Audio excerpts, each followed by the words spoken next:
अगर आप भी अनस्टिकी खिले खिले चिकन पास्ता बनाना चाहते हो तो आपने सही वीडियो पर क्लिक किया है, क्योंकि इस वीडियो में मैंने अनस्टिकी और स्पाइसी पास्ता बनाने के सारे सीक्रेट डिकोड किए हैं। चिकन पास्ता बनाने के लिए हम सबसे पहले 250 ग्राम चिकन लेंगे। इसे धोकर छोटे छोटे पीसेस में कट करेंगे। अब इसमें हाफ टी स्पून हल्दी, हाफ टी स्पून सॉल्ट और हाफ टी स्पून से थोड़ा कम ब्लैक पेपर पाउडर ऐड करेंगे। फिर इसमें 45 टू 50 ग्राम अदरक लहसुन का पेस्ट ऐड करेंगे। चिकन में अदरक लहसुन का पेस्ट थोड़ा ज़्यादा ही यूज़ करना है, तभी इसका फ्लेवर अच्छा आएगा। अब हम इसमें पौना ग्लास पानी ऐड करेंगे। पानी इतना होना चाहिए कि चिकन अच्छी तरह डूब जाए। अब इसे अच्छे से मिक्स करेंगे और गैस पर चढ़ा देंगे। चिकन को बॉईल करते वक्त 1-2 बार चिकन को फ्लिप करेंगे ताकि चिकन इवनली कुक हो जाए, और फिर इसे श्रेड करेंगे। ज़्यादा बारीक श्रेड नहीं करना है, बस इसी तरह थोड़े बड़े थोड़े छोटे श्रेडिंग पीसेस होने चाहिए। अब हम पास्ता बॉईल करेंगे, जिसके लिए हम एक पॉट लेंगे और इसमें 3 लीटर पानी ऐड करेंगे। फिर इसमें 35 टू 38 ग्राम सॉल्ट ऐड करेंगे, जो कि 2 टेबल स्पून होगा। अब इसे हिलाएंगे ताकि सॉल्ट पानी में डिज़ोल्व हो जाए।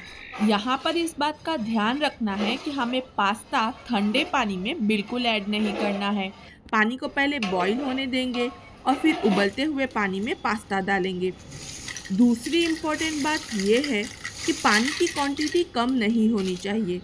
आधा किलो पास्ता को कम से कम 3 लीटर पानी में ही बॉईल करना है। इससे जो पास्ता का एक्स्ट्रा स्टार्च होता है वो अच्छी तरह पानी में फैल जाता है और हमको नॉन स्टिकी पास्ता मिलते हैं। अब हम इसमें थोड़ा ऑयल ऐड करेंगे, जो कि 1 टेबल स्पून है। ये पास्ता को चिपकने नहीं देता। इसे बॉईल होने में 10 से 15 मिनट तक लग जाते हैं। पास्ता को पकने का ड्यूरेशन आपकी बर्नर की फ्लेम और पास्ता की थिकनेस पर डिपेंड करता है। बॉईल करते वक्त इसे बीच बीच में 1-2 बार तोड़कर चेक करेंगे ताकि पास्ता ओवर बॉईल ना हो जाए, क्योंकि एक बार अगर पास्ता ओवर बॉईल हो गए ना, तो आगे कितने भी अच्छे मसाले यूज़ करो, ये फिक्स नहीं होंगे और ये स्टिकी बन के तैयार होंगे। यहाँ पर आप देख सकते हैं ये कितनी आसानी से टूट रहा है। ना ही ये ओवर बॉईल हुआ है और ना ही ये कच्चा है, परफेक्टली बॉईल हुआ है।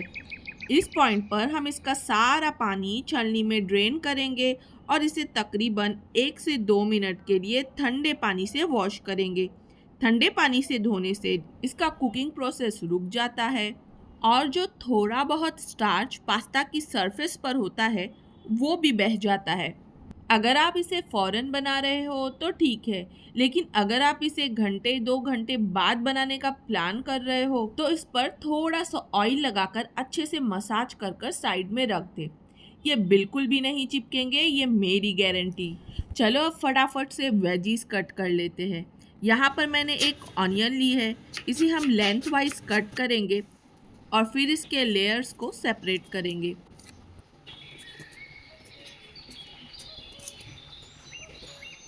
फिर हम एक बेल पेपर लेंगे, इसे इस तरह कट करेंगे। इसके सेंटर से सीड वाला पार्ट निकाल लेंगे और फिर इसे इस तरह लेंथ वाइज कट करेंगे।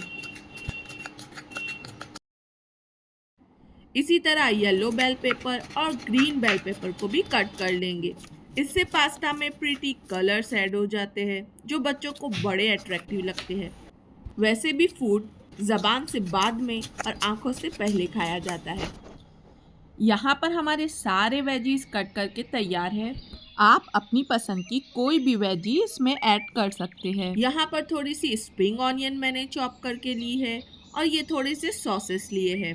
ये 25 ग्राम सोया सॉस, 60 ग्राम चिल्ली सॉस और 230 ग्राम शेजवान चटनी ली है।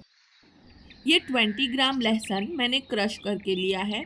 हम गैस पर एक वोक में ऑयल गरम करेंगे और इसमें चॉप की हुई ऑनियन डालकर इसे हिलाएंगे। फिर इसमें सारे बेल पेपर्स डालकर इसे थोड़ा सॉटे करेंगे।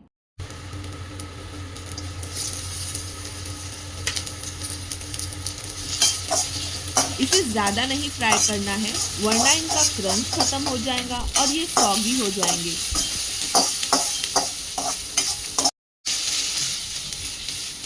बस इसे हल्का सा सौटे कर कर निकाल लेंगे।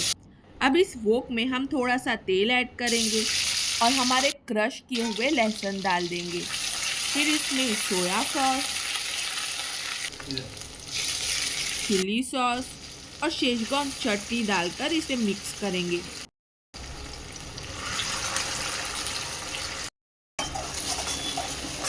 अब इसमें कुछ ड्राई मसाले डाल देंगे।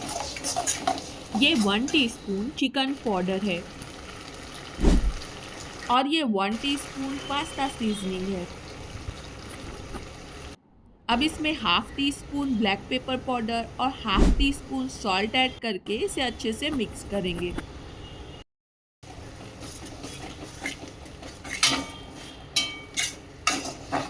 फिर इसमें हमारे श्रेड किए हुए चिकन ऐड करेंगे और इसे भी मिक्स कर देंगे।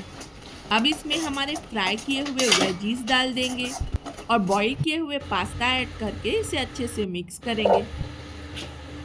इस तरह सॉस रेडी होने के बाद पास्ता ऐड करने से पास्ता टूटेंगे भी नहीं और इस पर हमारे सारे मसाले अच्छी तरह कोट हो जाएंगे। इसे हाई फ्लेम पर इसी तरह मिक्स करते हुए पकाएंगे जब तक सारे पास्ता प्रॉपरली सॉस में कोट ना हो जाए।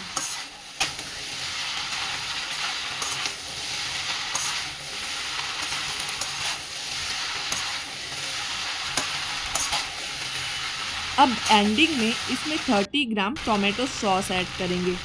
इस सॉस को एंडिंग में इसलिए ऐड किया है क्योंकि हमें इस सॉस को पकाना नहीं था, हमें इसका फ्लेवर एज इट इज़ चाहिए था।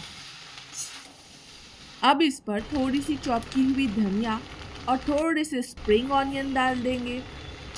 बस एक लास्ट मिक्स और ये सर्विंग के लिए रेडी है। बहुत ही मज़ेदार ये पास्ता बनकर तैयार हुए हैं। आप यहाँ पर नोटिस कर सकते हैं कि ये पास्ता इतने खिले खिले बनकर तैयार हुए हैं कि हर एक पास्ता इंडिविजुअली स्पून से स्लिप हो रहा है। एक बार ये रेसिपी ज़रूर ट्राई करना और मेरे साथ अपने फीडबैक शेयर करना।